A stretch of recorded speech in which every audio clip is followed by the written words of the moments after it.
This year, floods across India's Himalayan rivers came as a troubling wake-up call. People died, family members went missing, roads and bridges were submerged. The reality was much deeper than just excess rainfall. Our rivers are becoming victims of years of neglect, and now they are angry. Hi, my name is Soumya Pillai, and I'm here to explain bits from our latest series, The Angry Rivers of India, where my colleague Akanksha Mishra and I dig deeper into what caused three of India's rivers, Beas, Chenab and Teesta, to act up lately.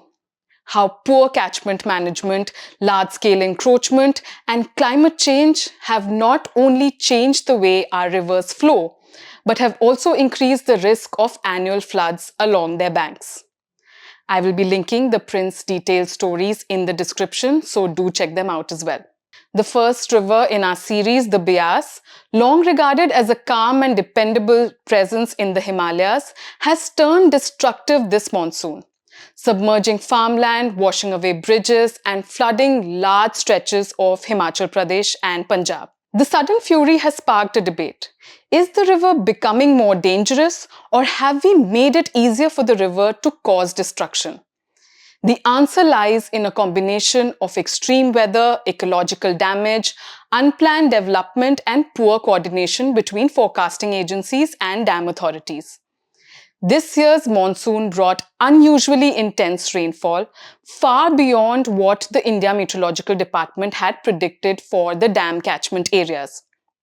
Himachal Pradesh saw cloudbursts and relentless rain in the upper reaches where the Beas originates. Punjab too received rainfall significantly above its seasonal average. When such intense rain falls in short bursts, river levels climb at a speed that even dams and embankments struggle to manage. But like I said before, heavy rain alone does not explain the level of devastation. The landscape around Beas has been altered dramatically over the last decade. Hillsides have been repeatedly cut to widen highways. Tourism has exploded. The riverbanks that once absorbed the water naturally are now lined with concrete hotels, homestays, cafes, and multi-storied buildings. Construction debris from road projects and private real estate work is often dumped straight into the river. This debris raises the riverbed and narrows its channel. Tributaries such as Biral Khud and Mol Khud, which once carried excess water into the Beas gradually, have themselves been encroached upon and strangled by construction. When Beas swells today, it has no room to spread out. The floodplains that acted as buffers have vanished, replaced by human settlements directly in the river's path. Adding to the problem is catchment area degradation. Deforestation, slope cutting, and soil erosion have made the surrounding mountains weaker and less capable of absorbing rainwater. Instead of sinking into the ground, rain now runs off the surface rapidly and directly into the river, increasing the force of the flow.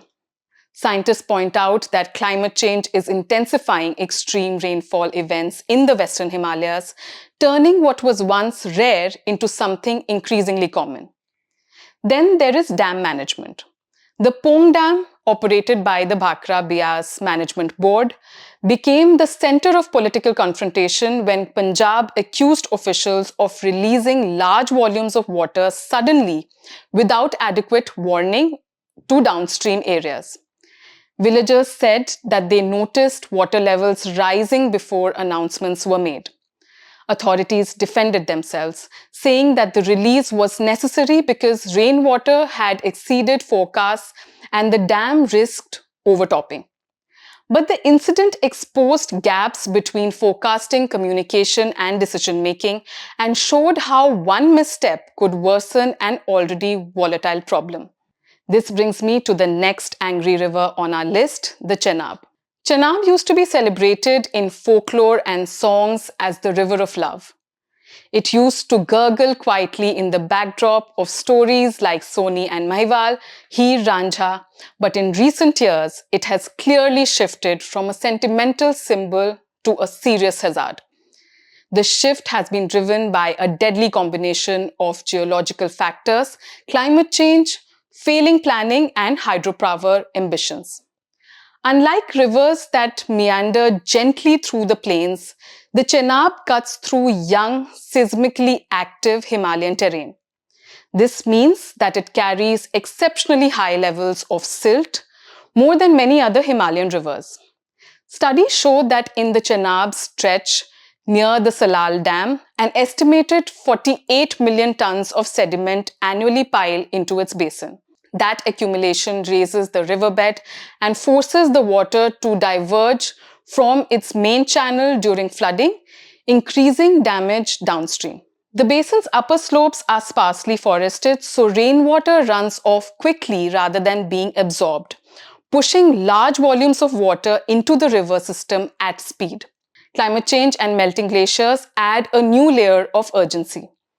In the Chenab's headwaters, the glacial lake at Samudra Tapu has swelled more than 900% since 1965 and is regarded as a ticking time bomb of a possible glacial lake outburst flood or GLOF. If it bursts, a wall of water would head straight into the river's tributaries and the main stem with little warning and massive force. Meanwhile, the monsoon has already seen flash floods and landslides in tributaries like the Tavi, pointing to both the fragility of the terrain and inadequate early warning system. Then comes the human and infrastructural variables. The Chenab Basin is fast becoming India's most dammed river in the Indus system, with over 44 projects planned or under construction in Himachal and Jammu and Kashmir. These are being built despite the terrain's instability, heavy silt load, and high flood risk. Some existing dams like Salal and Baglihar already suffer from silt clogging and must be flushed yearly to maintain their turbines and reservoirs.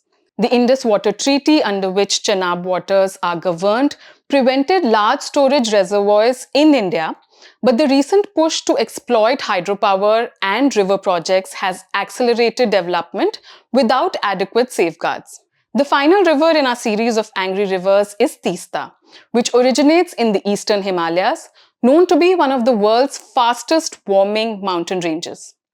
The Teesta, flowing from high Himalayan glaciers of North Sikkim down to West Bengal and Bangladesh, is undergoing a dangerous transformation. Once seen as a lifeline of mountain communities and fertile plains downstream, it is now becoming a river of repeated destruction. The shift is driven by a combination of climate change, aggressive hydropower expansion in a fragile mountain system, and unchecked human activity along the riverbanks. Over the last decades, the Sikkim Himalayas have experienced a significant rise in temperatures, especially at high altitudes. Glaciers that traditionally fed the river through a stable seasonal melt are now shrinking rapidly. Scientific monitoring shows that nearly half of Sikkim's glaciers have retreated since the late 1980s, and some have pulled back by more than a kilometer. As glaciers melt faster than they can replenish, new glacial lakes are forming at higher elevation.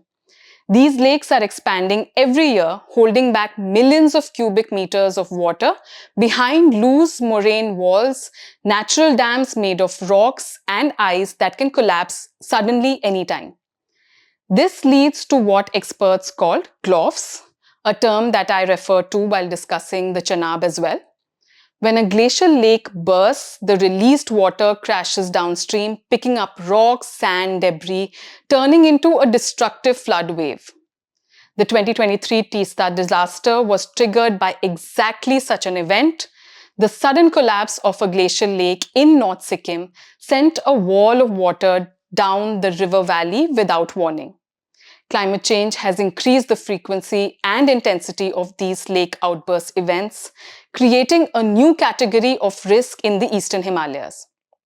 However, climate change alone does not explain the scale of damage along the Teesta. The river is now lined with hydropower projects, an estimated 11 operational dams and barrages in Sikkim, with several more proposed. The dams alter the natural behavior of the river. They hold back sediment, restrict water flow in the dry season, and concentrate massive volumes behind concrete walls during monsoon. During extreme events, the infrastructure becomes vulnerable, as seen in 2023 when the Teesta Stage 3 dam at Chungthang fell under the sudden flood. Alongside hydropower expansion, unregulated construction and encroachment along the river banks have reduced the natural width of Teesta. Hotels, settlement, and markets have sprung up in the river's floodplain. The river now has less space to meander, forcing it into a narrow and aggressive channel.